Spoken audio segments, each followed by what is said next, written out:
여러분, 이 복음이라고 하는 말은 우리가 항상 말하고 듣는 단어입니다.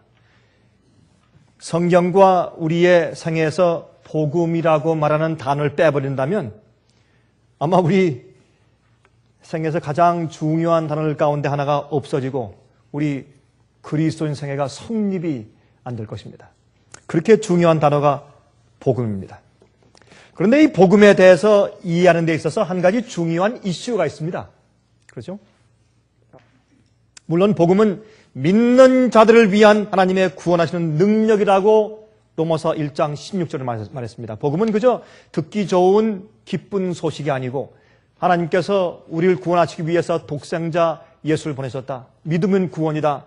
용서받는다라는 그저 기쁜 소식에 불과한 것이 아니고 이것은 하나님께서 믿는 자들을 구원하시는 파워다. 능력이다. 우리를 죄에서 구원하시는 능력이다. 그렇게 이제 설명을 했습니다. 하지만 이번 시간에는 이 복음의 역할에 대해서 좀 생각해 보려고 합니다. 요한계시록 14장입니다. 요한계시록 14장 6절과 7절 가운데 있는 말씀을 좀 읽어보도록 하겠습니다. 요한계시록 14장 6절과 7절 가운데 있는 말씀을 먼저 좀 읽어보십시다. 또 보니 다른 천사가 공중에 날아가는데 땅에 거하는 자들 곧 여러 나라와 족속과 방언과 백성에게 전할 영원한 복음을 가르더라. 그가 큰 음성으로 가로되 하나님을 두려워하며 그에게 영광을 돌리라. 이는 그의 심판하실 시간이 이르렀음이니 하늘과 땅과 바다와 물들의 근원을 만드신 이를 경배하라 하더라 그랬습니다. 여러분, 여기 있는 내용 가운데서 제가 어떤 한 면만 지금 강조하려고 하느냐면 제가 지금 읽은 이 성경들이 오늘 제가 말씀드리는 설교의 본문은 아닙니다. 하지만 제가 이 말씀 먼저 읽은 것은 이 말씀 가운데 나오는 한 가지 대목을 우리가 좀 이해해 보도록 하십시다. 여기 하나님께서 이 세상을 향한 마지막 경고의 기별이 나옵니다. 이 세상의 마지막에 사는 백성들한테 하나님께서 마지막 자비의 기별로 경고하시고 그들이 깨어나고 회개하고 마지막 주님의 오심을 위해서 준비하라고 하는 마지막 경고의 기별을 전하시면서 무엇을 말씀하시는가? 제일 먼저 복음을 말씀하십니다. 그러므로 오늘날 이 세상에 있는 많은 주님을 믿는다는 사람들이 복음을 잘못 믿고 있기에 이 복음을 가지고 주님께서 경고하시죠. 복음에 대해서 잘못된 개념을 가지고 있기 때문에 복음에 대한 이야기를 가지고 세상을 마지막으로 경고하시는 말씀을 여기 하고 있는 것이 아니겠습니까? 여기 보니까 이 천사가 날아가면서 영원한 복음을 가지고 외치는데 여러 나라와 족속과 방언과 백성에게 전할 영원한 복음을 가지고 있다. 그렇게 말씀했습니다. 영원한 복음은 변치 않는 복음. 옛날도 지금도 미래도 영원히 똑같은 변치 않는 복음인 것을 말하는 것이죠. 그래서 마지막 시대 복음이 변질된 것을 여기에 은유하면서 마지막 시대 사람들에게 경고하는 말씀을 하시면서 영원한 복음에 대해서 언급하시는 것을 우리가 보게 된다 그 말입니다. 제가 이번에 이제 유럽에 가서 여행을 하다 보니까 이제 유럽은요 한 나라가 되었습니다. 여러분 유럽 연합 그러죠? 그러니까 유로피언 커뮤니티. 그런데 하여튼 어느 나라든지 유럽에 들어가기만 하면 그 다음부터는 뭐 거의 다 조사하는 것이 없어요. 물론 여권을 이제 형식으로 보긴 보지만 거의 다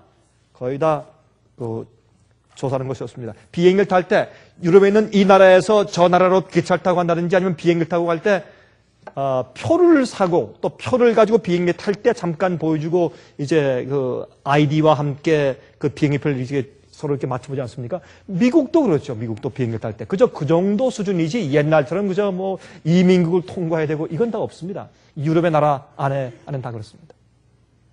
온 세상에 있는 나라들이 이제 하나로 합쳐지고 있습니다. 그렇죠? 지금 유엔에 있는 이 특별 지도에 의하면 이 전 세계 지역을 10개 지역으로 나눴다 그러죠? 우리가 그 지도를 봤지 않습니까? 과거에 10개로 나눴습니다. 그래서 맨 마지막에 이 세상이 10뿔의 세력으로, 10나라의 세력으로 다시 재편성되어 가는 것을 보는 것입니다. 유럽은 유럽대로 하나의 이제 세력이 되어 있는 것을 볼 수 있습니다. 자, 우리 골로새서 1장 6절. 이 모든 나라, 모든 족속, 모든 사람들에게 다 한꺼번에 전파되어져야 할 모든 오해를 풀게 하고 모든 잘못된 것을 고쳐주고 똑바른 복음을 이해케 하고 복음의 역할, 펑션을 똑바로 이해케 하는 마지막 경고의 기별이 온 세상 나라와 족속과 민족에게 다 전파되어야 한다고, 그것이 하나님의 마지막 경고라고 성경은 말씀하고 있습니다. 자, 골로새서 1장을 보겠습니다. 골로새서 1장 6절을 보시면 다음과 같이 말씀드리겠습니다. 이 복음이 이미 너희에게 이름에 너희가 어떻게 하고? 너희가 듣고. 그렇죠? 다시 말해서 복음의 기능 가운데, 복음의 내용 가운데 두 가지가 있습니다. 첫 번째는 복음은 하나님께서 인간을 구원하시는 이야기.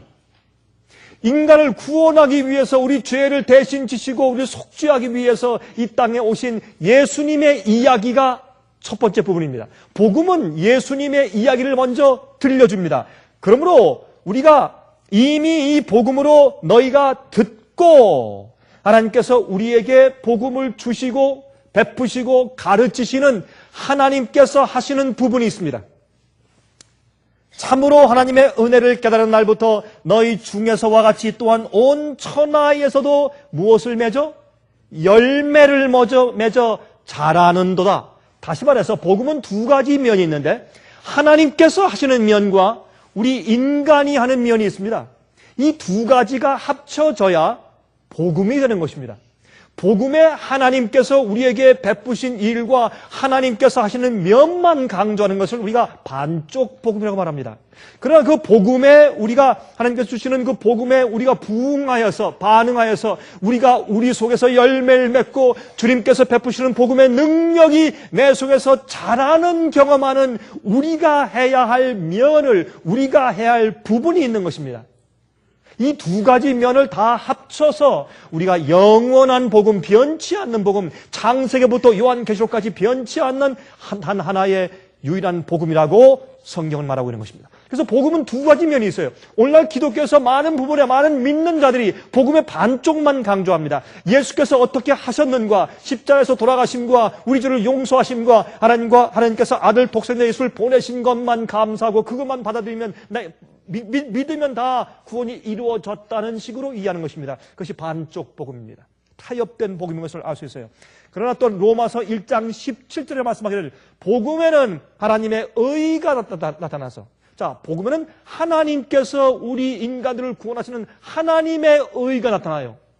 또 우리가 어떻게 의롭게 되는가는 하나님의 의가 나타납니다. 나타나서 믿음으로 믿음에 이르게 하나니, 다시 말해서 하나님께서 우리를 의롭게 하시는 하나님의 액션이 나오고 또 우리의 액션이 나와요. 하나님께서 하시는 면과 우리가 하는 면이 나오는데 주님께서 당신의 의를 제시하실 때 우리는 믿음으로 믿음에 점점 주님의 구원의 역사와 복음의 역사를 받아들이고 믿고 점점 믿음에서 믿음으로 성장해 나가는 것입니다. 기록된 바 오직 의인은 믿음으로 말미암아 살리라 한 것 같으니라. 그러므로 여기 분명히 성경의 말씀은 복음을 설명할 때 두 가지 면을 골고루 아주 형평성 있게 설명하는 것을 볼 수 있습니다. 하나 더 읽읍시다. 사도행전 2장 36절부터 38절을 좀 펴서보십시다. 사도행전 2장입니다. 사도행전 2장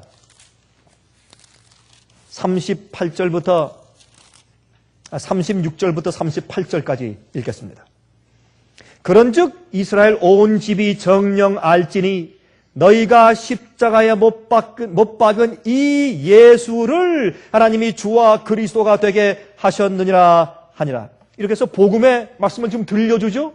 복음을 지금 설교하고 가르치죠. 그렇죠? 그런데 그게 복음의 첫 번째 면입니다. 예수님에 대해서 가르치고 알려주는 것입니다. 하나님께서 하시는 면을 보여주는 것입니다. 두 번째 38절 베드로가 가로되 너희가 회개하여 각각 예수 그리스도의 이름으로 침례를 받고 죄 사함을 얻으라. 그리하면 성령을 선물로 받으리니. 그렇죠? 37절 읽어봅시다. 저희가 이 말을 듣고 마음에 찔려 베드로와 다른 사도들에게 물어가는데 형제들아 우리가 어찌할꼬 하거늘 하나님께서 우리 죄인들을 구속하기 위해서 어떤 일을 행하셨는지 복음을 설명하고 가르쳐줄 때 하나님의 명을 들려줄 때 복음의 반이죠.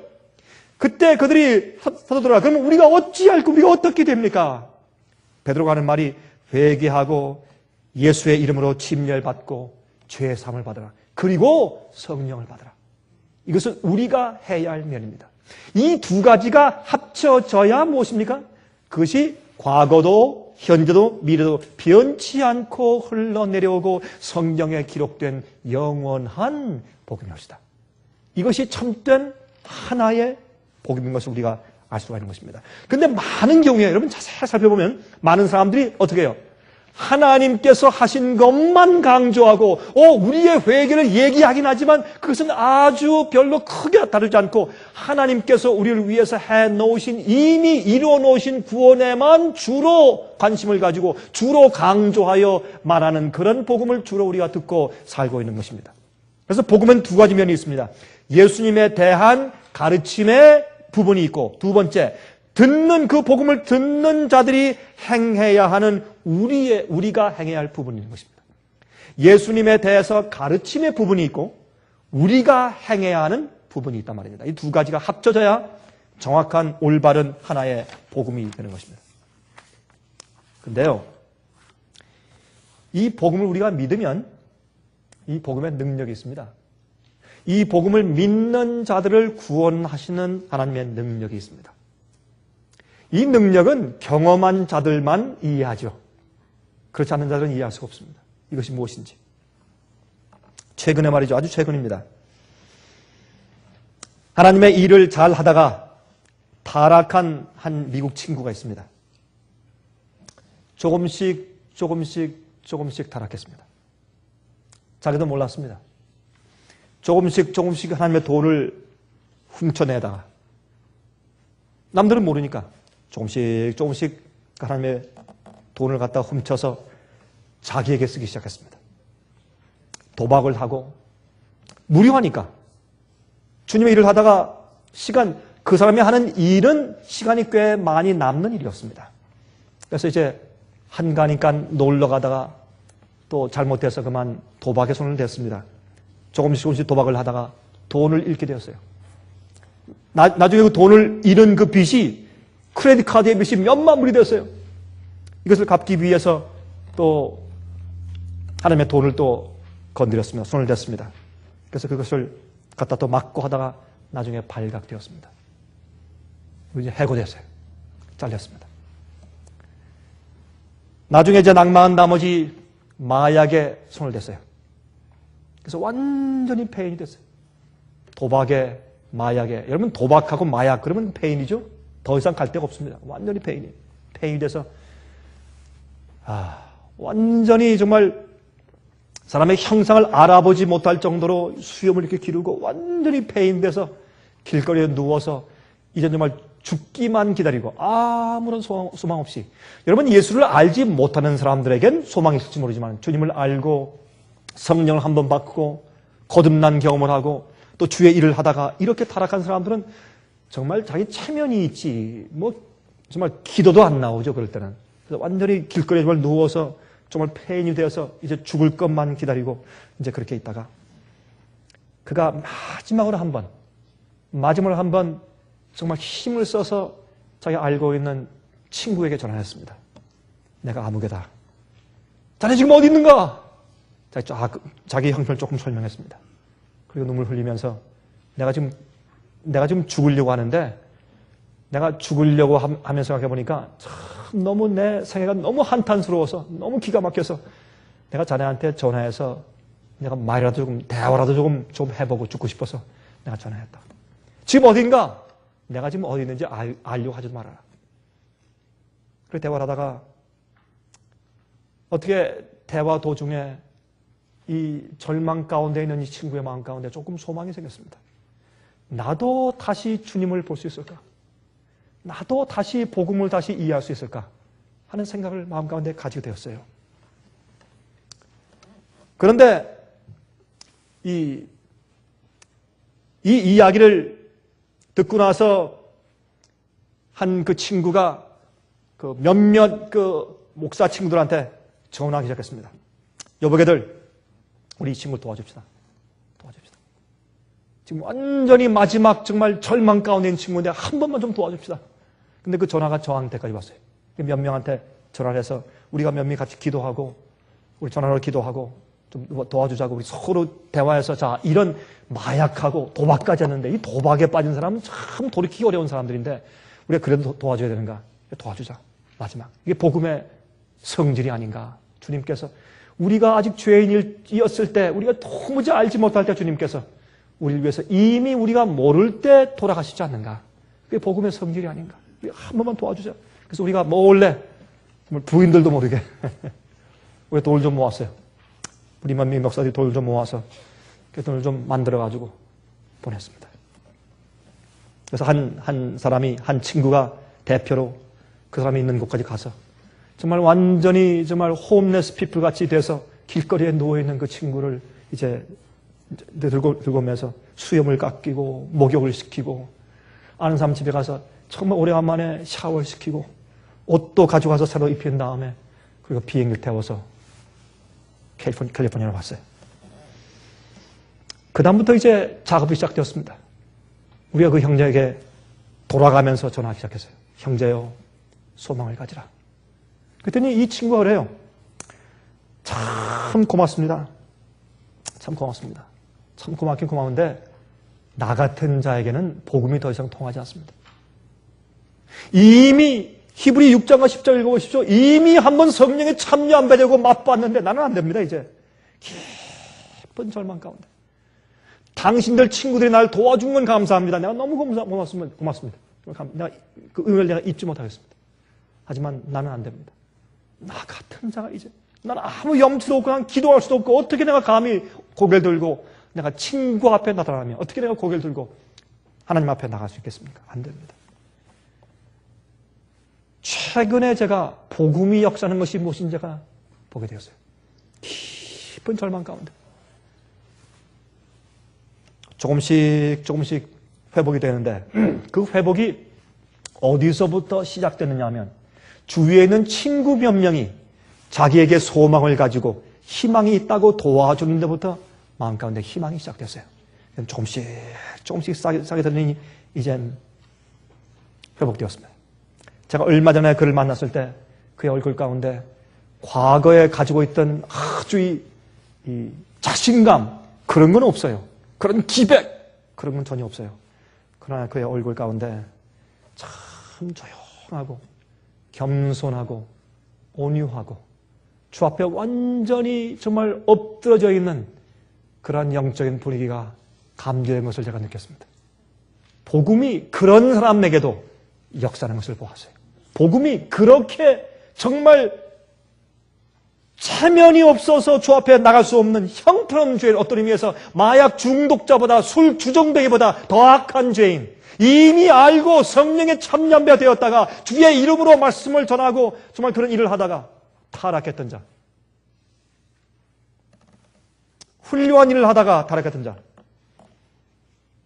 그런 자에게도 복음의 말씀이 들어갔을 때 그가 예수를 다시 바라보고 사람들에게 이야기하고 글 쓰고 하던, 책을 만들고 하던, 이제 그런 사람이 이제 자기가 말하는 그것을 자기 자신 영혼에게 적용시키면서 복음이 무엇이고 예수님이 누구며 하나님께서 우리 구원을 위해서 어떤 일을 행하셨고 또 어떤 일이 이루어졌으며 내가 그 복음을 받아들이고 용납하기 위해서, 내가 용납되기 위해서 내가 어떤 일을 해야 하며 그것을 하나하나 다시 쓰러진 죄인으로서 하나하나 다시 밟아서 한 계단 한 계단 올라가는 그의 모습 보면서 복음의 경험이 무엇이며 복음의 능력이 무엇인지 제가 요즘에 다시 한번 느꼈습니다. 복음은 그러한 것입니다. 복음은 어떤 누구도 구원할 수 있는, 믿는 자를 구원하는 하나님의 능력인데 예수님께서 이미 해놓으신 부분이 있고 지금도 중보자로서 우리를 위해서 하시는 부분이 있고 또한 우리가 해야 하는 부분이 있는 것입니다. 이 두 부분이 다 합쳐질 때 그것을 우리가 복음이라고 말하는 것입니다. 여러분, 왜 우리가 복음을 십자가로 말합니까? 복음이 십자가다. 왜 그렇게 말합니까? 왜 복음이 십자가입니까? 여러분, 복음이 십자가인 이유는 십자가에는 인간을 구원하는 능력이 설명되어 있기 때문에 그래요. 하나님께서 우리 인간을 구원하기 위해서 무엇을 어떻게 하셨으며 어디까지 가셨는가, 우리를 구원하고 우리를 사랑하기 위해서 어디까지 다 주실 수가 있는가라는 것을 보여주신 것이 뭐예요? 십자가예요. 그리고 하나님께서 우리를 구원하기 위해서 어떤 일을 가지고 어떻게 행하시는가 하는 능력을 보여주는 것이 십자가이기 때문에 복음의 현상이 십자가예요. 그래서 복음을 우리가 십자가라고 부르는 것입니다. 여러분, 그래서 우리 복음의 말이 제일 먼저, 죄인에게는 제일 먼저 세상 죄를 지고 가시는 어린 양을 바라보게 해야 됩니다. 여러분, 제가 오늘 말씀드리는 이 얘기는 아주 쉬운 얘기예요. 우리가 너무나 잘 아는 얘기고 상투적으로 말하는 얘기고 너무나 쉽게 설명하는 이야기입니다. 하지만 우리 다시 한번 좀 살펴보십시다. 한 미언들을, 하나 그 미언들을. 복음은 죄인들에게 그 사람의 죄를, 세상 죄를 지고 가는 어린 양으로 죄를 지고 가시는, 남의 죄를 대신 져줄 때는 그 사람이 잘못한 그 죄의 대가를 내가 대신 책임져줘야 돼요. 내 돈을 훔쳐가서 낭비한 죄를 용서해 주기 위해서는 내 돈을 낭비한 그 결과를 내가 책임져주고 내가 그걸 받아들여줘야 돼요. 그렇죠? 탕자의 아버지는요, 자기 재산 반을 가지고 나가서 낭비하고 허랑방탕하고 정말 다 허비해버린 그 탕자가 돌아왔을 때 자기 재산의 반이 달아난 것을 감수하고 그 결과를 자기가 책임지고 아들을 용서해 준 것입니다. 우리가 남을 용서할 때 그 사람이 지은 죄에 대한 결과를 내가 대신 책임지고 끌어안아주면서 내가 용서해 주는 것입니다. 그러므로 하나님의 용서 가운데는 내가 지은 죄를 대신 져주시는 경험이 있어요. 내가 잘못한 그 죄의 대가로 대신 마음 아파 주시고, 내가 저지른 살인과 간음과 우상 숭배와 거짓 증거와 탐냄과 모든 이런 것들을 주님께서 대신 책임지시고 그 아픔을 대신 당해 주시기 때문에 나를 용서해 주시게 되시는 것입니다. 그래서 죄인에게는 자기가 자기의 죄를 해결할 아무런 능력이 없습니다. 우리에겐 그런 힘이 없어요. 나 같은 죄인은 희망이 없다고 말하는 것입니다. 정말 절망적인 그런 그 얘기예요. 여러분, 그 영어의 우리 찬미 가운데서 우리들 잘 아는 Amazing Grace, how great. 여러분, 이 Amazing Grace는 자비로우신 주 하나님. Amazing Grace, Amazing Grace. 놀라운 은혜. 그렇죠? 그렇게 찬송을 부르는데 제가 그 친구한테 그렇게 얘기했어요. 근데 자네 아는가? 아까 얘기한 그 친구한테 이 영어 가사가 한국말로 번역됐을 때 참 정말 은혜스러운 한 가사로 번역됐다. 그건 영어에는 없다. 한국말에만 했다. 그랬더니 그게 뭐냐요? 그래서 제가 영어로 이걸 한국말을 그 사람이 모르니까 영어로 설명을 썼더니 그 사람 눈에 눈물이 맺혀요. 정말 그렇다고. 우리 한국말이 이렇게 되어 있다. 나 같은 죄인 살리신 그 사랑 고마워. 그렇죠? 나 같은 죄인 살리사 그 사랑 고마워. 그래서 했더니 그 사람이 울어요. 정말 그렇다고. 먼저 복음은 그 죄인들에겐 죄인은 낭망돼 있어요. 쓰러져 있어요. 희망이 없어요. 자기 스스로 용서할 수도 없고 자기 스스로 구원할 수가 없어요. 자기 스스로 그 죄의 힘에서부터 해방시킬 힘이 전혀 없기 때문에 낙담돼 있어요. 회개의 시작은 내가 죄 가운데 팔려서 내 스스로 나를 죄에서 꺼낼 수 없다는 사실을 인정하고 주 앞에 나가는 것이에요. 그렇죠? 큰 죄에 빠진 날 위해, 그렇죠? 주께 그저 갑니다. I come as I am, as I am. 나 있는 그대로 주 앞에 갑니다.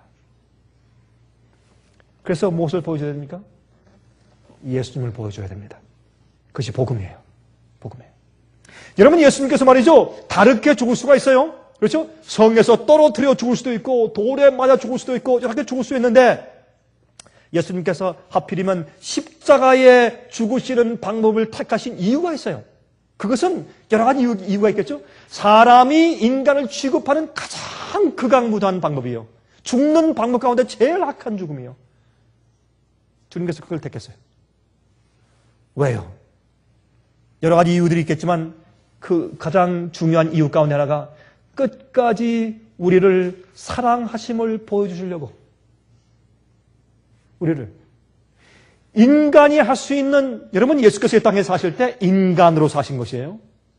인간의 몸으로, 인간의 육체에서 사신 것이에요. 인간의 감성을 가지고, 인간의 느낌을 가지고 사신 것이에요. 그러므로 십자가에 달리게 될 때 십자가에 달리기 이전에 십자가에 못 박히는 것을 생각하면 끔찍해요. 먼저 마음이, 이건 기가 막히게 위축을 당합니다. 그리고 인간이 당할 수 있는 최악의 상황에서도 끝까지 우리를 사랑하시는 모습을 보여주기 위해서 그것까지도 주님께서 택하셨습니다. 그리고 인간의 최악의 취급을 받으시는 입장에서도 우리를 어떻게 사랑하시고 취급하시는지를 보여주시기 위해서 십자가를 지셨어요. 아버지시여, 저들이 하는 것을 몰라서 그렇습니다. 아버지 용서해 주십시오. 그렇게 하심으로 이 십자가는 인류를 구원하시는 하나님의 의지입니다. 예언된 그대로 끝까지. 여러분, 제가 그 요한복음에서 읽는 말씀 가운데 아주 깊은 감동을 말씀 가운데 하나 뭐냐면 요한복음 13장입니까? 예수님께서 인류를 사랑하시되 끝까지 사랑하시니라. 그 말씀이 나오죠. 끝까지 사랑하세요. 그 다음에 무슨 말씀이 나와요? 제자들의 때 묻은 발을 씻기세요. 예? 그 다음에 겟세마네 동산을 가세요. 그 다음에 가시관을 쓰시고 홍포를 입으시고 매를 맞으시고 조롱을 당하시고 십자가로 가세요. 우리 인간을 사랑하실 때 끝까지 변치 않고 사랑하시는, 어떠한 어려움과 고생의 길이라도 우리를 구하고 사랑하고 우리를 용서하고 우리를 구원할 수 있는 길이 있다면 무엇이든지 감수하고 가실 수 있는 하나님의 마음이 보여지는 것이 십자가예요. 그래서 죄인에게 그것을 먼저 들어줘야 돼요. 십자가가 들리면, 이 땅에서 내가 들리우면 내가 많은 사람들을 내게로 이끌겠노라. 많은 사람들이 복음을 이야기할 때 예수님을 보여주는 일을 실패하는 것입니다. 제일 먼저 사람들한테 예수님을 보여줘야 합니다. 많은 사람들은 마음이 닫혀 있어요. 마음이 닫혀 있습니다. 원치 않습니다. 십자가를 너무 많이 보고 듣지만 거기 감동이 없어요. 그런 자들에게 주님께서 무엇을 허락하십니까? 아픔을 허락하시고 비형을 허락하시고 고통을 허락하시고 슬픔을 허락하셔서 그들 마음이 공허하게 될 때, 그들이 하나님을 찾을 때 십자가가 보여지면 그의 마음이 무너지는 것입니다. 그래서 주님께서 십자가를 복음의 표현으로 삼으셨어요.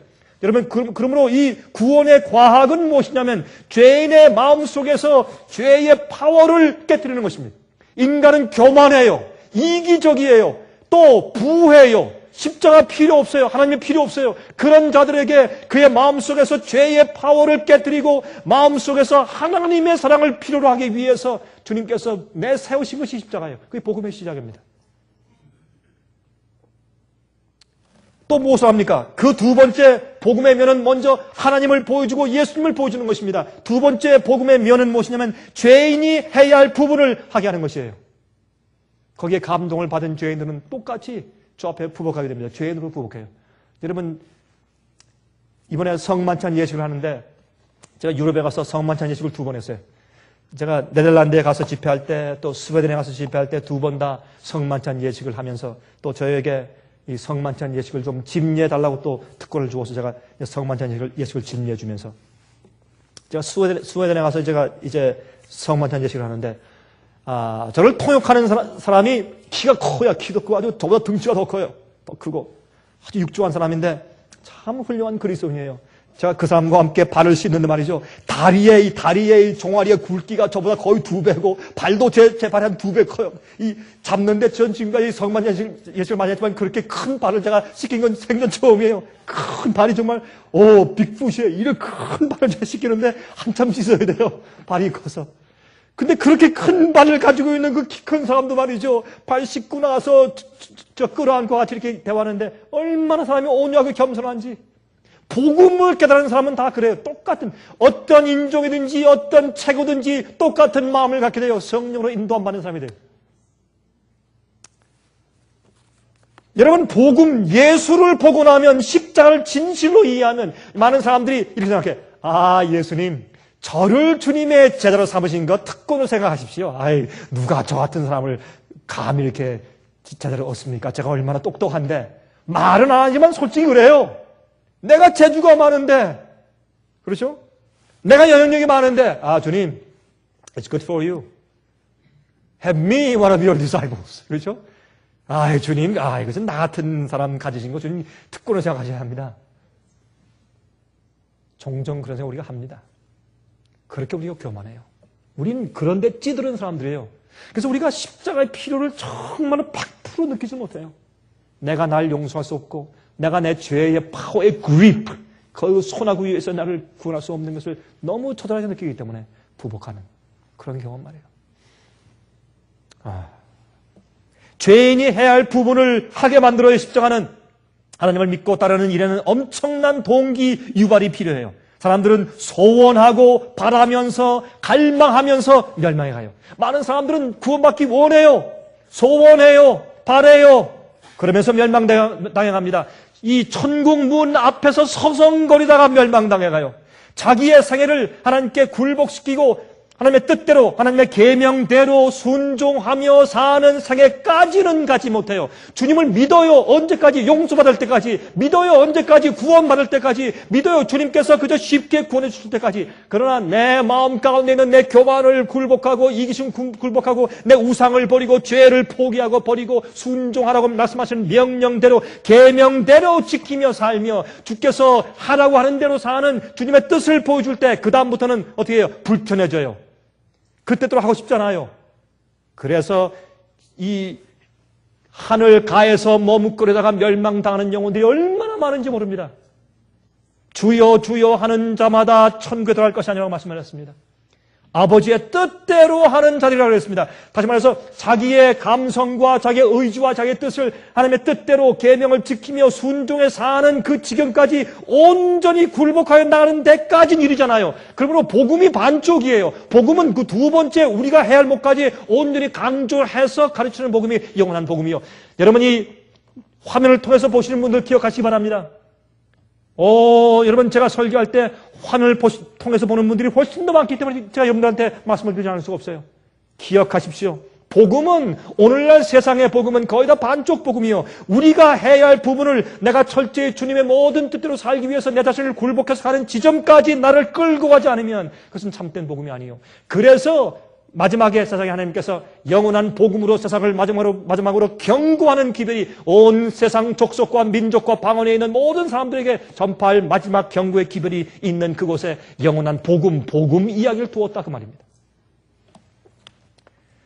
그래서 많은 사람들이 말이죠. 그렇게 이 하늘 성 문 밖에서 서성거리는 사람들을 그런 사람들에게 맞춤 복음들을 만들어요. 맞춤 양복이지. 그래서 마음에 맞추게 괜찮다. 주님을 믿기만 해라. 시인만 하면 구원받는다고 해서 맞춤 양복을 만들어요. 값싼 복음들, 감정적인 느낌을 주어서 구원받은 것처럼 만드는 방법들을 교환해요. 아주 감정적인 예배, 떠드는 예배, 떠드는 찬송 부르는 것, 소리 지르는 것에서 아주 그런 감동적인 예배를 만들어서 보여주는 것입니다. 제가 최근에 만난 한 목사님을 했습니다. 목사님들끼리 모여서 그렇게 회의를 하다가 어떤 사람이 우리는 이번에 예배 드릴 때 이런 식 예배하니까 우리 교인들이 팍 가더라. 이렇게 표현한대요. 교인들이 팍 가더라. 그렇게 예배를 드려주니까 감정적으로 이게 올라가지고 그래 그거 어떻게 하는 거야? 다 받아 적어가고 한 목사님이 저한테 말했습니다. 목사님 내가 그런 것들이 바벨론인 것을 내가 알게 되었습니다. 아니 교인들이 팍 간다. 이게 무슨 말이에요? 목사가 할 얘기 그게? 예? 어떻게 예배를 드려주면 어떤 감정적으로 확 높여주면 마치 마약을 먹는 것처럼 하이로 올라간 다음에 그래서 맞춤 복음들을 만들어준 것입니다. 그런 정도 가지고는 복음이 성립되지 않습니다. 왜? 복음은 믿는 자들을 구원하는 하나님의 파워라고 말씀을 했기 때문에 그래요. 감정으로 우리가 구원받는 것이 아니죠. 그러므로 요한계시록 12장 17절에 말씀하기를 참교의 특징은 무엇이라고요? 계명을 지키는 품성을 가진 것이 마지막 참된 백성들의 특징이라고 성경은 분명히 말씀하고 있습니다. 여러분 사람들의 마음속에 동기 유발을 시키는 세 가지 방법이 있어요. 여러분 아십니까? 이것은 물건을 파는데도 이 방식이 사용되고 많은 사람들한테 교육에 이 방식들이 적용되는데 사람들의 마음속에 동기 유발을 시키는 세 가지 방법이 있어요. 첫 번째, 형벌에 대한 두려움입니다. 영원한 지옥불과 그 심판이에요. 형벌에 대한 두려움을 주어서 믿게 만들어요. 너 안 믿어? 지옥에 가서 영원히 지긋지긋한다. 너 감히 안 믿어? 이렇게 해서 무서움을 넣어주어서 그 사람들을 믿게 만드는 것입니다. 제가 한 번은 말이죠. 어떤 분과 함께 제가 성경을 공부했어요. 이제 이제 집사님이었는데 제가 이제 성경을 공부했는데 제가 공부하다가 영원한 지옥불 문제 쪽을 공부시키면서 하나님께서 지옥불에 사람을 넣고서 죽지도 못하게 이쪽으로 600만 년 동안 태우고 뒤집어서 또 600만 년 태우고 지글지글 영원히 태우고 이런 것이 아닙니다. 그건 잘못 오해한 것입니다. 영원한 불이라는 것은 불의 목적이 영원하기 때문에 태우는 대상이 다 태워져 버리면 그 불도 꺼져 버립니다. 소돔과 고모라 성을 영원한 불로 멸망했다고 했지만 지금 불이 타지 않고 재가 되어서 다 없어졌지 않습니까? 마찬가지로 불로 태워서 악인들을 불로 태워서 재가 되어서 밝게 한다고 성경을 말씀했습니다. 쭉 설명했어요. 그랬더니요, 그 집사님이 이렇게 저한테, 제가 그 모습과 얼굴 표정이 지금도 제가 생생하게 기억이 나요. 이렇게 말해요. 목사님, 그렇다면 아무것도 아니네요. 그냥 내 마음대로 살다 그냥 죽어버리면 되네요. 오히려 그게 그 사람한테 그럼 별로 무서운 거 아니네? 그 사람이 지금까지 예수를 왜 믿었는지, 왜 교회 다녔는지, 왜 헌금을 드렸는지, 왜 믿었는지에 대한 동기가 만천하에 폭로되는 순간이었습니다. 왜 믿었는지. 그럼 목사님 그거 아무것도 아니네요. 그냥 살다 그냥 죽어버리면 그냥 끝나는 거네, 그러면? 너무 다행스럽다는 듯이 많은 사람들은 영원한 형벌에 대해서 두려움을 가지고 예수를 믿는 것입니다. 두 번째, 사람의 마음속에 동기 유발시키는 세 가지 방법 가운데 두 번째, 영원한 상급에 대한 소원이에요. 영원한 상급에 대한 소원. 여러분 얼마 전에 말이죠, 올림픽 선수들에게 설문조사를 했대요. 참 재밌는 조사도 다 있어요. 요새 설문조사 가운데 별조사가 다 있어요. 근데 이제 올림픽 선수들한테 설문조사를 했는데, 자, 여러분들에게 우리가 약을 드리겠습니다. 그 약을 먹으면 그 약은 불법이 아닙니다. 그 이제 이 도핑 테스트에 그 약물 검사 테스트에도 안 걸리고 이건 불법이 아닙니다. 얼마든지 먹을 수 있는 특별한 약인데 이걸 먹으면 여러분의 힘이 배가 증가합니다. 그래서 여러분들은 분명히 이 약만 먹으면 금메달을 땁니다. 금메달을 땁니다. 그런데 한 가지 조건이 있습니다. 금메달을 딴 다음에 1년 안에 죽습니다. 그래도 이 약을 드시겠습니까? 하고 설문조사했더니 4분의 3이 먹겠습니다 했대요. 여러분 이건 뭐냐 하면 올림픽 선수들은 일생에 금메달 따는 것이 일생에 자기의 최고의 목표예요. 그 열망 때문에 살아요. 그거 한번 하고 나면 더 이상 인생에 더 이상 해야 할 무슨 목표가 없는 듯이 살아요. 그래서 그거 한번 따기 위해서 내가 그걸 따고 나서 영광 받은 다음에 내 고를 이룬 다음에 1년 안에 죽어도 나 먹겠습니다. 4분의 3이 예스에 돼요. 참 놀라운 얘기죠. 여러분 이것은 우리에게 무엇을 알려줍니까? 우리 인간의 마음속에 동기 유발시키는데 세 가지 방법이 있는데 첫 번째는 형벌에 대해서 두려움과 무서움을 가지고 무서워서 억지로 믿게 만들고, 두 번째 영원한 상급 보상에 대해서 욕심을 가지고 믿게 만드는 것입니다. 여러분 이렇게 한번 생각해 보죠. 결혼식이 끝났습니다. 이제 딴딴따다 하고 이제 아름다운 지금 신부복을 입은 신부가 들어와서 아주 아름답게 결혼식을 끝냈습니다. 다 끝나고 나서 이제 그 다음에 또 결혼 케이크도 먹고 또 선물도 다 풀어보고 참 아주 된 다음에 첫날 밤이 되었습니다. 이제 신혼여행을 갔습니다. 그런데 이 신부가 이렇게 신랑에게 말한다고 우리 상상해 보십시다. 한숨을 푹 쉬면서 여보 너무 슬프다. 여보 무슨 말이야? 지금 우리 당장 결혼해서 오늘 첫날인데 왜 슬퍼? 내가 결혼한 이유는 결혼 선물들을 받기 위한 것이었는데 이젠 더 이상 결혼 선물 못 받잖아요. 참 슬픕니다. 그러면 그 남편이 신랑이 얼마나 슬프겠어요? 정말 얼마나 마음이 아프겠어요? 그것이 많은 믿는 자들의 동기가 아닙니까? 하늘에 들어가기 위해서, 영생에 들어가기 위해서, 그렇죠? 영원한 기업을 받기 위해서. 물론 우리가 하늘을 그리워하고 사모하는 것 마찬가지입니다. 우리 사실입니다. 이 세상의 고통과 병 때문에, 죽음 때문에 그런 건 사실입니다. 그러나 우리의 믿는 이유가 그것이 아니죠. 그렇죠? 우리 믿는 이유가 무엇입니까? 세 번째입니다. 세 번째는 생명강도 아니고 생명나무 열매도 아니고 하늘 도성도 아니고 영생도 아니고 우리가 믿는 참 믿음은 하나님과 예수님, 복음 때문이죠. 그래서 복음의 두 면은 무엇입니까? 예수님에 대해서 알려주고 그것들을 마음 가운데 동기 유발이 생겨서 내가 할 부분이 생기는 것이 그게 복음의 경험이에요. 그 복음은 두 면이라고 말씀드렸지 않습니까? 예수님에 대해서 가르치고 알려주는 것이 복음의 면이고 하나님께서 하신 면을 알려주는 것이고 두 번째 우리가 하는 면인데 이 두 가지를 합쳐져야 되는데 이 두 가지를 합치는 풀, 예? 이 두 가지를 합치는 부착하는 부착제, 그 풀이 뭐냐 하면 그 동기 유발인데 그것은 뭐냐면 마음속에 생겨난 사랑으로 일어나는 동기 유발이에요. 그것으로 생겨야 복음의 두 가지 면이 하나가 되는 것입니다. 잘못된 동기 유발 가지고 복음의 경험이 마음 가운데 들어오지 않는 것입니다. 얼마나 많은 사람들이 잘못된 복음을 경험하고 살고 있는지 몰라요. 그러므로 마음속에 생겨난 사랑으로 일어나는 반응으로 생긴 동기 유발입니다. 여러분 성소 제도를 만들어진 이유와 목적이 있지 않습니까? 그렇죠? 왜요? 하나님의 마음을 이해하도록 하기 위해서, 구세주 사랑을 볼 수 있도록 하기 위해서. 여러분 이 죄인이 마음 가운데 죄의 가책을 느끼면 어떻게 돼요? 자기 뒷뜰에 가서 양이나 염소를 가지고 끌고 옵니다. 끌고 이렇게 와가지고 어떻게 합니까? 양이나 염소 머리 위에 손을 얹고 죄를 고백합니다. 그 죄가 메시아에게 전가되는 걸 상징하죠. 그 다음에 그 양을 죽입니다. 그렇죠? 그 양을 죽이면서 내가 죄를 지었는데 왜 죄 없는 양이 이렇게 죽을까? 바로 떠는 양을 보면서 그 마음 가운데 아픔을 느끼면서 내 죄를, 나의 잘못을 대신 책임져 줄 흠없는 죄 없는 메시아 어린 양을 기억하는 것입니다. 그래서 그것이 바로 구원의 제도 아닙니까? 성소 제도 아니겠습니까?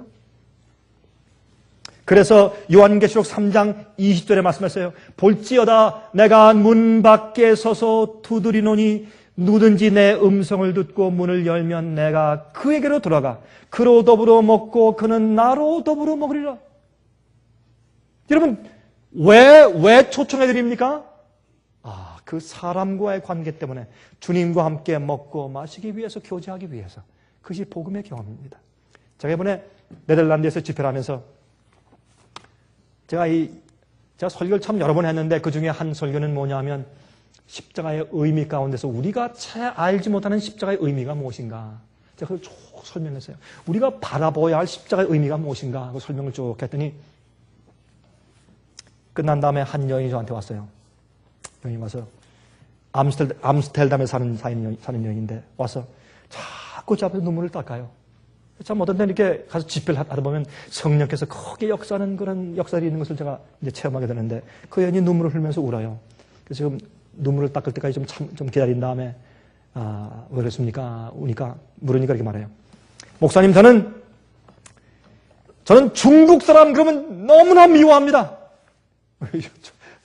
저는 중국 가까이 한국에서 온 사람인데 저도 중국 사람 비슷하니까 말이죠. 저도 중국 얘기 가서 했는데 나는 I hate Chinese 그래. 그러니까 좀 저 섬뜩하더라고요. 이 중국 사람을 미워한다 그러니까. 그래서 왜 그런가 하고 가만히 기다렸습니다. 그랬더니 한 얘기가 자기는 지금 20년 동안 사랑하는 남편과 이혼 중에 있습니다. 자기 남편이 중국 사람입니다. 중국 사람. 중국 사람과 결혼했어요. 중국 사람이 최근에 다른 중국 여자한테 사랑에 빠졌어요. 자기하고 지금 결혼해서 가는 겁니다. 그게 너무너무 분이 나서 이 사람은 나는 I hate Chinese. 그 다음부터 중국 사람 얼굴만 봐도 마냥 막 혈기가 끌어올리고 미워 죽겠고 중국 사람만 봐도 괜히 이렇게 밉더래요. 난 중국 사람을 용서할 수가 없습니다. 너무너무 속상하니까 지금 마음 가운데 그렇게 말을 했어요. 근데 오늘 목사님의 설교를 듣고 나서 내 마음 가운데 큰 가책이 있습니다. 가책이 있을 뿐더러 자기 마음 가운데 그 증오심이 녹아내리는 것을 경험했습니다. 그랬습니다. 그건 제 설교가 아니죠. 메시지죠. 성경에 있는 말씀을 갖다가 설명을 하니까 그 말씀을 뿌리면 그 말씀은 허지로 돌아가는 것이 없어요. 사람에게 능력이 없어요. 그런 말씀을 펴서 말씀을 씨를 뿌리면 그 말씀이 돌아가면 그 말씀에 씨가 나요. 그래서 그 말씀을 듣고 나서 주의 말씀이 이런 것이었나. 그 깊은 감동이 들어왔어요. 마음이 열렸어요. 성령의 은혜가 들어왔어요. 굴복했어요. 그 다음부터 이제 나도 이제 차이니스를 내가 사랑할 수 있습니다. 그렇게 말하는 얘기를 들었습니다.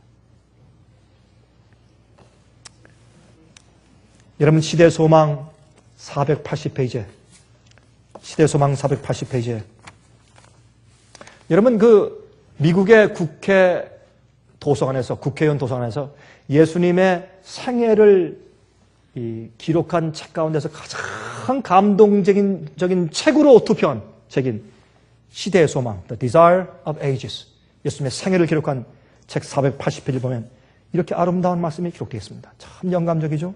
예수께서는 선지자를 통하여 내가 무궁한 사랑으로 너를 사랑하는 거로 인자함으로 너를 인도하였도다고 선언하시다. 그는 아무에게도 그를 따르라고 강요하지 않으신다. 내가 사랑의 줄 곧 사람의 줄 곧 사랑의 줄로 저희를 이끌었다고 예수께서 말씀하셨다. 형벌의 두려움이나 영원한 보상에 대한 희망이 그리스도의 제자들로 그리스도를 따르도록 하는 것은 아니다. 제가 다시 읽겠습니다. 형벌의 두려움이나 영원한 보상에 대한 희망이 그리스도의 제자들로 그리스도를 따르도록 하는 것이 아니다. 제자들은 베들레헴의 말귀로부터 갈바리의 십자가에 이르기까지 세상에서의 그의 순례 생활을 통하여 나타난 구주의 비할 데 없는 사랑을 보았다. 마음이 끌렸으며 영혼은 부드럽게 되고 또 정복되었다.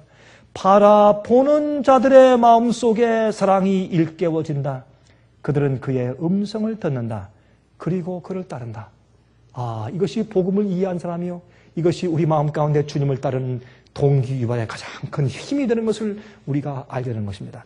여러분, 왜 하나님께서 악인들을 둘째 부활해서 일으키십니까? 저는 어떤 때 좀 젊을 때 그런 생각을 했어요. 참 잔인하시다. 아니, 악인이 죽으면 그만이지. 이미 영생 못 받는데 그 악인들을 천년기 이후에 둘째 부활이 있다고 했지 않습니까? 의인의 부활이 있고 악인의 부활이 있어요. 악인들을 천년기 이후에 둘째 부활해서 일으켜요. 그리고 주님께서 하늘에서 불이 내려와서 불로 태워서 없애세요. 멸망시키세요. 왜 그렇게 하시는가? 이미 죽고 이미 멸망당한 사람들인데 왜 또 구태여 또 깨어나게 부활시켜서 또 죽이시는가? 좀 잔인한 것이 아닌가? 그런 오해를 한 적이 있었습니다. 근데 왜 그렇게 하십니까? 주님께서 그렇게 하신 이유가 어디 있습니까? 왜 그렇게 하세요? 그것은 하나님께서 마지막에 그때 천년기 이후에 또 한 번 예수께서 말구에서부터 십자가에 돌아가시기까지 예수 그리스도의 그 생애를 다시 한번 보여줄 것입니다. 온 우주에 있는 거민들과 천사들과 의인들과 악인들, 새 예루살렘 성 안에 있는 사람들과 밖에 있는 악인들과 마귀와 악한 영들까지 전부 다 한번 거기에 이 지구의 표면에 한꺼번에 모입니다. 참 놀랍겠죠? 지구의 표면에 모두가 다 전부 다 한꺼번에 모입니다. 그때 저는 가끔 제가 전도회 할 때 이런 표현을 쓰는데 교회에서 제가 이런 표현 쓰기는 좀 이상할지 모르지만 그때 여러분과 제가 어디 있을까요? 참 심각하죠? 우리 자식들이 그때 어디 있을까요? 혹시 우리들끼리 어떤 사람들은 밖에 있고 어떤 사람은 안에 있어 서로 이렇게 마주보고 밖과 안에서 바라보는 그런 형편 가운데 있는 사람이 혹시 있지 않을까요? 참 이건 두려운 얘기입니다. 그렇죠?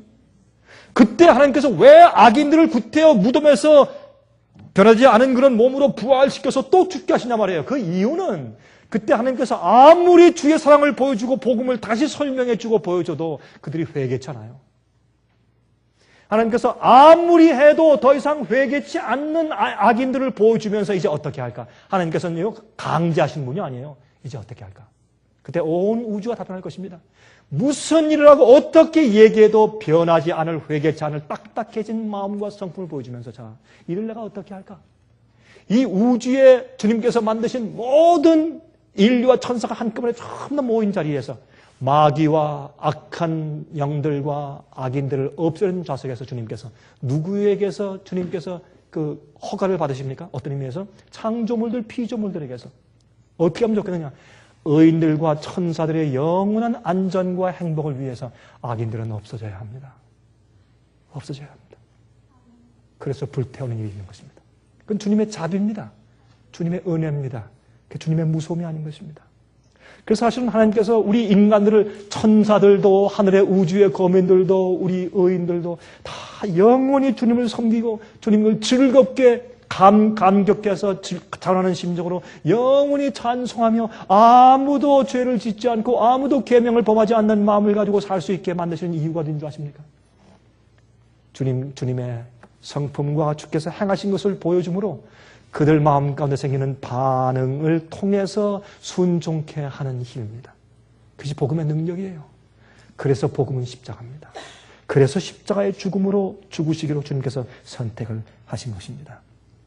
여러분, 그래서 여기 보면 시편 34장 8절 보시면은 너희는 여호와의 선하심을 맛보아 알지어다. 그에게 피하는 자는 복이도다. 여호와의 선하심을 어떻게 하라고요? 맛보아 알라. 맛보아 알라. 제가 이번에 유럽을 여행할 때 말이죠. 저는 유럽을 참 많이 갔습니다. 참 유럽을 참 많이 여행한 사람인데 갈 때마다 꼭 누가 공항에 나와서 저 픽업해 가고 아니면 제가 이제 기차를 타고 한 몇 번 바꿨다고 해서 제가 여행을 다니고 제가 알아서 찾아가고 이제 주로 그렇게 했는데 그냥 제대로 유럽을 볼 수가 없어요. 이번엔 제가 좀 가면서 여보, 내가 이번에 가서는 내가 직접 내가 운전해서 한번 가보겠다. 그래서 제가 공항에 내려서 제가 직접 차를 하나 렌트를 해가지고 제가 직접 운전을 가봤어요. 처음이죠. 제가 유럽을 처음 많이 갔지만 제가 처음으로 이제 운전을 하고 갔는데 가보니까 제가 느낀 것이 있어요. 이 네덜란드의 나라의 그 하이웨이 국도가 너무 잘 돼 있어요. 너무 잘 돼 있고 이 사인 안내판들이 너무 잘 돼 있어요. 그리고 가면서 어느 동네는 지금부터 몇 킬로 남았다. 어디 가면 어느 엑짓이 몇 킬로 남았다. 이것이 너무 잘 돼 있어서 길을 잃어버릴 수가 없어요. 공항에서 딱 출발해가지고 그 집회 장소까지 그 시골 구석까지 잘 찾아갔어요. 얼마나 정확한지 길 안내판들이. 제가 그걸 느꼈고 또 한 가지 말이죠. 참 이상하게 말이죠. 저는 지금까지 우리가 집회하던 장소가 국도 메인 로드에서 꽤 깊이 떨어진 곳에 있는 줄 알았어요. 핫캐버리라는 곳이. 근데 가보니까 그게 아니에요. 꽤 메인 로드에서 조금만 들어가니까 있어요. 근데 생각이 잘못되어 있구나. 조금만 들어가면 있어요. 제가 느낀 것이 있어요. 우리는 많은 경우에 복음에 대한 이해와 경험을 설교해주는 설교자의 가르침에 그 차에 함께 타고 다닌 것이에요. 다른 장로나 다른 사람의 가르침에 묻어서 다른 책을 읽은 것에 묻어서 다른 사람의 차를 타고 다니기 때문에 우리의 개념이 달라요. 느낌이 어떻게 남의 경험을 내가 받아서 생각을 해요. 그러나 내가 직접 이 복음이 무엇인지를 이해할 때 어떤데요? 이 죄의 힘에서 내가 헤어날 수 없다는 것을 철저히 느낄 때 그리고 그것을 너무 갈망할 때 내가 내 자신을 용서할 수 없을 때 내가 똑같은 죄를 반복할 때 그 연약성에 내가 너무나 힘이 없이 좌절했을 때 그때 무릎 꿇고 주님이시여 내게 주님의 복음의 능력을 보여주십시오 라고 기도하면서 그것이 내가 직접 주님을 따라 내가 십자가 앞에 나가서 굴복해보고 내가 죄를 고백해보고 내가 회개해보고 주님께서 쓰시는 그 은혜와 용서의 기쁨을 내가 경험해보고 그 다음에 주님께서 내게 새로운 영을 주시고 새로운 마음을 주셔서 새로운 기쁨 마음을 주시는 것을 내가 다시 경험해볼 때 그런 경험이 내 속에서 자주 생길 때 그때 내가 운전해서 내가 찾아가는 복음의 경험이 되는 것입니다. 얼마나 많은 사람들이 내가 지식적으로 알고 남에게 들은 복음을 가지고 살고 있는지 몰라요. 그러나 복음은 두 가지가 있습니다. 하나님께서 내게 해주신 복음에 대해서 우리가 알아야 되고 두 번째, 내가 그 복음에 대한 반응으로 내가 해야 할 부분이 있는 것입니다. 근데 대부분의 많은 사람들이 복음에 대해서 잘 아는 사람들도 남이 하나님께서 어떻게 하셨는지를 설명하는 반쪽 첫 번 부분의 복음만 대부분 이해하고 있는 것을 제가 보게 돼요. 두 번째, 내가 아는 여호와의 선하심, 나를 구원하심, 나를 용서하심, 나를 30년, 40년, 50년, 60년, 70년 동안 오래 참아오신 하나님의 선하심을 맛본 것. 그냥 하나님께서 참아오셨지, 인내하셨지 그것이 아니라 그걸 생각하면 콧날이 시큰하고 참 울지 않고서 견딜 수 없는 그 감격함. 혼자 조용히 그것을 생각할 때 참 마음에 어쩔 수 없는 감격이 들어오는 그런 감격 말입니다. 그것은 내 마음 가운데 내 마음의 뜻대로 내 욕심과 내 정욕대로 하고 싶고 내 고집대로 하고 싶고 고집대로 미워하고 고집대로 뭔가 하고 싶은 그런 마음이 생기더라도 그것을 조용히 눈 녹듯이 사라지게 만들 수 있는 그런 감격 말이에요. 주님께서 나를 어떻게 취급하시고 어떤 것을 하셨는가를 이해할 때 들어오는 감격과 감동 때문에 내 속에는 모든 충동을 지배할 정도까지 된 그 복음 말이에요. 예? 그 두 가지 복음을 우리가 이해해야 할 것입니다. 주님을 알면 죄가 나갑니다. 그래서 요한일서 3장 6절과 9절을 말씀하기를 그 안에 거하는 자마다 범죄하지 아니하나니 범죄하는 자마다 그를 보지도 못하였고 그를 알지도 못하였습니다. 적어도 마음 가운데 자기가 어떻게 해요? 죄에 대한 동기를 품고서 계획해서 죄를 짓지 않습니다. 여러분, 여기에 있는 이 헬라어는 현재 분사이기 때문에 계획 습관적으로 짓는 죄는 더 이상 짓지 않는다고 말이에요. 9절에 하나님께서 난 자마다 죄를 짓지 아니하나니 이는 하나님의 씨가 그의 속에 거하며 저도 범죄치 못하는 것은 하나님께로 났습니다. 하나님께로부터 다시 태어나는 것이 복음의 경험이요. 주님의 사랑을 우리가 이해하고 거기에 반응하면, 하나님께로부터 나면, 성령으로 다시 나면 내 마음 가운데 죄를 지을 수 있는 마음이 없어져요. 죄가 떠나요. 죄의 속죄에서 우리가 해방돼요. 그래서 우리는 복음은 우리의 죄의 힘에서 구속하는 파워가 있다고 말합니다. 여러분, 이 설교하는 제 자신도 매일매일 복음의 은혜를 제 마음 가운데 경험하고 이해해야 돼요. 생각해야 되고 또 명상해야 되고 그 감격이 내 마음 가운데 간절히 들어온 것을 느끼고서 눈물이 글썽거리고 목이 메고 저 앞에 감사하다고 또 이야기하고 그 다음에 내가 내 생을 시작하면 내 생에서 죄의 정욕이 사라져요. 그 죄의 파워와 족쇄가 저를 더 이상 붙들지 못해요. 그 전까지 내 마음 가운데 분노가 있었고 제 마음 가운데 인간적인 정욕이 있었는데 갑자기 그 힘이 사라져요. 하나님의 은혜가 저를 지배합니다. 여러분이 지금 복음엔 두 가지 면이 있습니다. 우리가 아무리 복음의 첫 번째 면인 주님께서 어떻게 하시는지를 알지라도 그 주님의 그 거룩하신 능력에 반응하는 내 마음에 감격을 주는 복음의 개인적인 경험이 없으면 그 복음은 그래도 반쪽이에요. 진리를 잘 알고 있더라도 그 경험이 복음의 둘째, 우리가 해야 할 몫의 경험이 매일매일 우리 마음 가운데 감동을 주시기를 간절하게 바랍니다. 하늘에 계신 우리 아버지, 우리는 죄된 속성을 가지고 있습니다. 우리가 아버지의 뜻대로 살고 의롭게 살기 위해서 우리가 생애를 바칩니다. 하지만 우리가 어떤 자들인가 하는 것을 우리가 부인할 길이 없습니다. 어떤 때는 배고픔이 올라오는 것처럼, 목마름이 우리 몸속에서 솟구치는 것처럼 죄의 세력과 죄의 충동이 우리 속에서 올라오는 것을 느끼게 됩니다. 주여, 그러할 때마다 우리가 복음을 경험하길 바랍니다. 우리가 십자가의 예수님을 바라보기 원합니다. 우리의 죄를 대신 책임지시고 세상 죄를 지고 가신 어린 양을 바라볼 수 있도록 해 주시옵소서. 그렇게 함으로 그 감동이 우리 마음속에서 죄의 파워를 사라지게 하게 도와주시고 눈 녹듯이 녹게 만들게 축복하여 주시옵소서. 주여, 우리가 얼마든지 성경의 지식을 가질 수 있습니다. 그러나 실제 복음의 구원의 능력을 우리 마음 가운데 경험하길 원합니다. 매일매일 그 경험이 우리 속에 가득 차길 원합니다. 주여, 우리가 우리 자신 속에서 세상의 죄에서 마귀에서 해방되길 원합니다. 매일매일 주님의 계명을 지키는 백성들이 되기 원합니다. 지식적이 아니라 경험적으로 아버지를 섬기길 원합니다. 저를 도와주시옵소서. 예수 그리스도의 귀하신 이름을 의지하여서 간절하게 기도드리옵나이다. 아멘. 은혜 많이 받으셨습니까? 지금까지 들으신 이 생애빛 예배 설교는 간절한 마음으로 진리를 찾는 분들과 정직한 양심으로 말씀을 받아들이고 언제나 진실이 무엇인지를 생각하는 그리스도인들을 위한 말씀입니다.